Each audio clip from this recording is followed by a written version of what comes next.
गुरुदेव, क्या जैसे हम हवन करते हैं तो उसके बाद सारी प्रक्रिया जब हमारी पूर्ण हो जाती है हवन की, तो क्या अग्नि को जल की बूंदों का छिड़काव करके शांत करना चाहिए या ऐसे ही छोड़ देना चाहिए? यदि आप किसी ऐसी विशेष परिस्थिति में हैं कि आपको अग्निहोत्रम के तुरंत बाद कहीं प्रस्थान करना है, या आप किसी यात्रा में हवन कर रहे हैं, या मतलब जहां आपको लगे कि कोई इमरजेंसी है और अग्नि को शांत करना इस समय यथोचित है, तो आप कर सकते हैं, लेकिन सामान्य रूप से नहीं करना चाहिए। क्योंकि ऐसा माना गया कि 40 मिनट से लेकर के सवा घंटे तक बहुत सारी ऊर्जाएं वहाँ निवासित होती हैं जहाँ आप बैठकर अग्निहोत्र करते हैं। इसलिए हम सभी अग्निहोत्र में सम्मिलित होने वाले लोगों को प्राय ये परामर्श देते हैं कि आप एकदम से जब अग्निहोत्र करके उठते हैं तो फटाफट झाड़ू वाड़ू कभी ना लगाया करें। और झाड़ू का तो वैसे भी निषिद्ध होता है। एक सूखा तौलिया या सूखा कपड़ा जो पूजा के इसी निमित्त रखा जाता है, उसी से साफ सफाई हमेशा करनी चाहिए। वो अच्छा रहता है, ठीक रहता है। तो उसे विशेष परिस्थितियों में लागू है, जैसे मैंने अभी कहा, लेकिन सामान्य परिस्थितियों में नहीं। फिर आप यज्ञ अगर कर रहे हैं तो प्रॉपरली यज्ञ को करने दें, होने दें, और फिर उसको स्वतः ही थोड़ा शांत भी होने दें।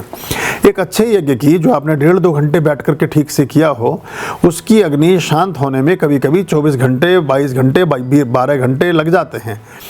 तो उस ध्यान से उस कुंड को भी ऐसे स्थान पर रखें जहाँ किसी प्रकार की आग लगने का, इस तरह का कोई खतरा ना हो, तो उसमें आसानी होगी, सुविधा रहेगी और वो ठीक रहेगा आपके लिए। क्योंकि मन में वहम ना हो।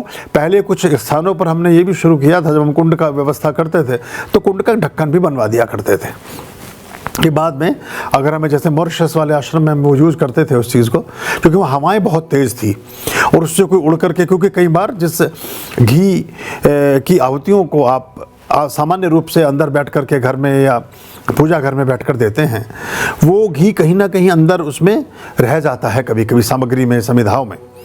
तो तेज हवा लगने से या किसी चीज़ से वो पुनः जागृत हो जाती है अग्नि, तो उससे आग लगने का खतरा ना हो, उससे कोई प्रकार की हानि और नुकसान ना हो, इसलिए उस पर हम एक उसी साइज़ का एक ढक्कन हैंडल लगा हुआ बनवाते थे और वो कुंड के ऊपर रख दिया करते थे। तो और फिर वो अगले दिन जब शांत हो जाता था तब उस राख को, जो अग्निहोत्रम की राख है, वो बहुत शुद्ध और अच्छी होती है। बहुत तरह के उतारों में, किए कराए में, टोने टोट के, अटुप पटप जो भी सब होता है, उस सब के निर्मूल करने में, उसकी समाप्ति में उसका बड़ा एक योगदान है। जो भस्म आरती है, भस्म आरती के ही कंसेप्ट पर वो अग्निहोत्रम की जो राख है, वो कुछ विशेष प्रयोजनों में, सभी में नहीं, विशेष प्रयोजनों में उसका भी इस्तेमाल होता है, अगर वो विशेष तरह की मंत्रों की आहुतियों के साथ उत्पन्न की गई हो। ये ध्यान रखिए।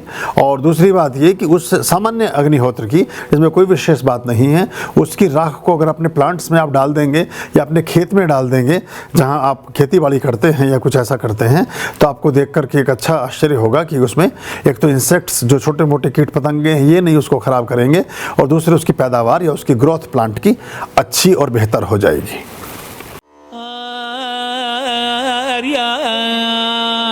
अभयां भज रे।